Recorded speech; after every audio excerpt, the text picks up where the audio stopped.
매끈한 그 연골이 닳아 없어지고 뼈끼리 부딪히고 뼈가 과성장을 하고 이렇게 하면서 소리가 많이 납니다.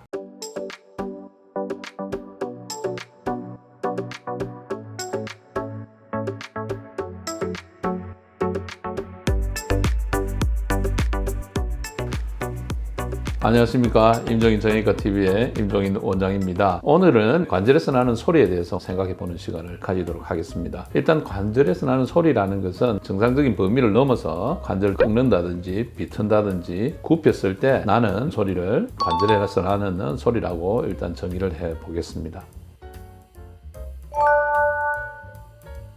정상적으로 관절에서 나는 소리를 생각을 해본다면 첫째는 관절 내에 원인이 있을 수 있고 두 번째는 관절 바깥에 원인이 있을 수가 있습니다. 우선 관절 내 원인은 비틀거나 꺾었을 때 관절 안에 있는 면적이 넓어지면서 순간적으로 공간이 생기고 그 안에 버블이 생깁니다. 그 버블이 정복되면서 순간적으로 활액막으로 퍼지면서 소리가 난다고 연구가 되어 있고 가장 많은 곳이 손가락, 그 다음에 척추 이런 쪽이 그런 원인으로 소리가 나는 부위가 되겠습니다. 그 다음에 관절 외적인 원인으로 소리가 나는 것은 일단 연부 조직들이 관절을 싸고 있는데 그런 근육하고 인대들이 균형이 맞지 않을 때 소리가 난다고 설명을 하고 있습니다. 우선 무릎을 생각해 본다면 무릎의 앞쪽은 대퇴사두근, 무릎의 뒤쪽은 종아리 근육들이 뒤에서 받치고 있죠. 그 앞뒤의 근육들이 밸런스가 안 맞을 때 소리가 나는 원인이 될 수가 있습니다. 그래서 운동을 통해서 그 근육들의 균형을 잘 맞춰주면 소리가 나지 않는다고 생각을 합니다. 그래서 이런 것도 정상적인 소리라고 분류를 할 수가 있겠습니다.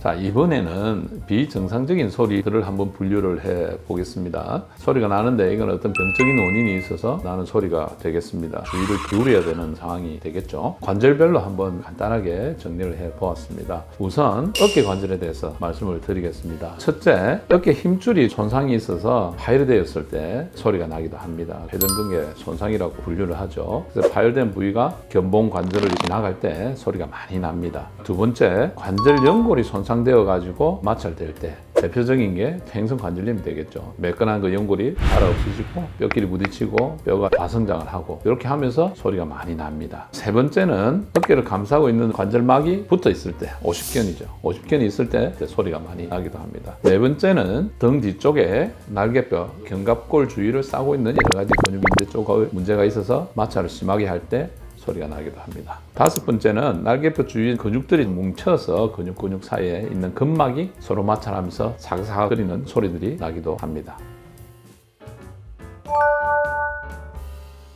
자, 무릎에서 소리를 들을 수 있는 병적인 질환에 대해서 한번 정리를 해 보겠습니다. 우선 관절염, 대표적인 퇴행성 관절염이 왔을 때 연골이 꺾어지고 좁아지면서 뼈끼리 또 부딪히고 골에 비우가 생기고 그런 걸로 인해서 소리가 납니다. 두 번째는 박리성 골연골염이라는 거 있습니다. 퇴행성 변화나 외상, 국소적인 혈행성 장애 이런 걸로 해서 관절을 덮고 있는 연골의 일부가 떨어져 나옵니다. 사진을 찍어보면 떨어져 나와가지고 움푹 파인 거를 본다든지 완전히 떨어지지는 않고 있지만 떨어지기 일보 직전에 모양을 보인다든지 안 그러면 유리체로 해서 완전히 떨어져가지고 다른 부위에 위치하고 있는 걸 볼 수가 있습니다. 그럴 때는 병적으로 소리를 낼 수가 있습니다. 가끔 바깥에 떨어져 나온 거는 만져지기도 합니다. 큰 조각은. 세 번째는 반월상 연골판 손상입니다.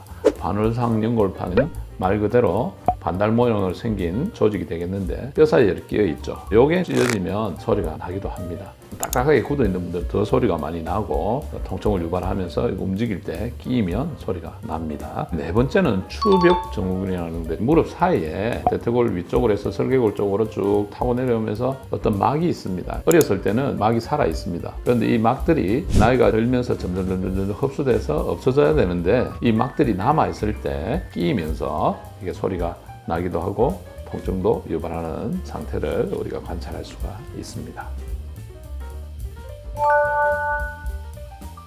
이번에는 소리가 흔하게 나는 부위로 골반 주위가 있습니다. 첫째는 고관절을 싸고 있는 비구순이라는 연골 조직이 있습니다.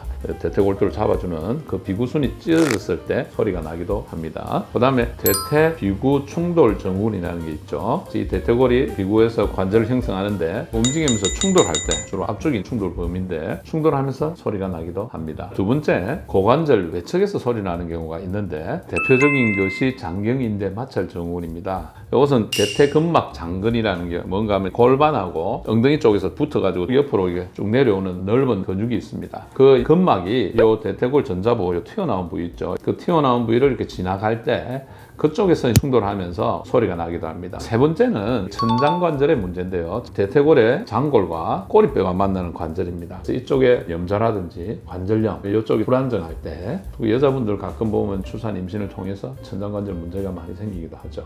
그런 경우도 소리를 들을 수가 있습니다.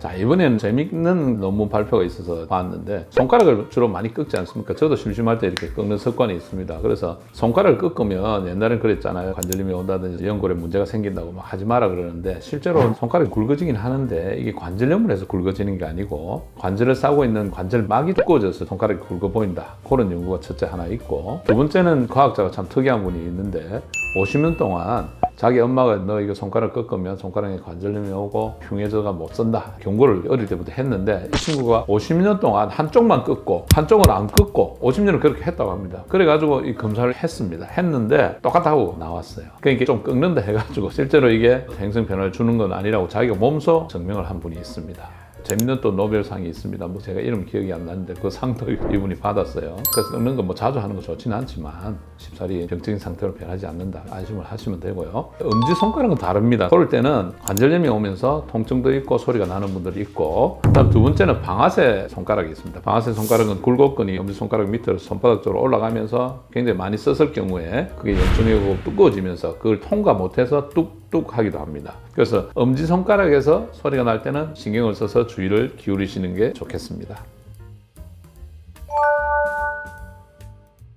자, 우리가 관절에서 나는 소리 중에 흔하게 하는 질문들 한 세 가지만 말씀드릴게요. 우선 소리가 난다. 그럼 이게 과연 병적인 건지 아닌 건지 판단할 수 있는 근거가 뭐가 있습니까? 이렇게 물어보신다면 통증입니다. 소리가 나는데 통증을 유발하나 안 하나 이렇게 여러분들 판단하시면 거의 대부분이 맞습니다. 그래서 소리가 나면서 통증을 유발할 때는 이거는 병적인 원인의 소리다 이렇게 생각하시면 되겠습니다.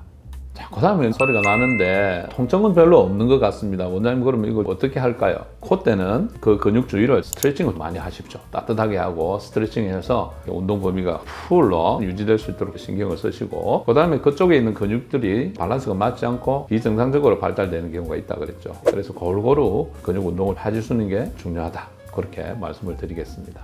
그 다음에 관절을 움직여가지고 억지로 소리를 내는 분들이 있습니다. 그런 습관은 놔둬도 될까요? 그런 질문에는 제가 이렇게 말씀을 드릴게요. 과하게 움직이는 건 틱 증상의 일종일 수 있습니다. 특히 어린애들 보면은 반복적인 행동을 많이 하는 경우가 있죠. 그래서 그때는 좀 주의를 해서 관찰해 주시기 바랍니다. 너무 과하게 하면 인대에 무리가 가겠죠. 그럼 염증이 올 수도 있고 통증의 원인도 될 수 있기 때문에 너무 과하게 소리 내는 것은 금지하는 것이 좋겠습니다. 그 다음에 통증이 동반되고 불편하다면 정형외과 전문의를 찾아서 체크를 해 보시기 바랍니다. 예, 오늘 영상 재밌게 보셨는지 모르겠습니다. 구독, 좋아요, 알림 설정 또 한번 부탁드리면서 오늘 영상 여기서 마치겠습니다. 여러분 시청해 주셔서 대단히 감사합니다.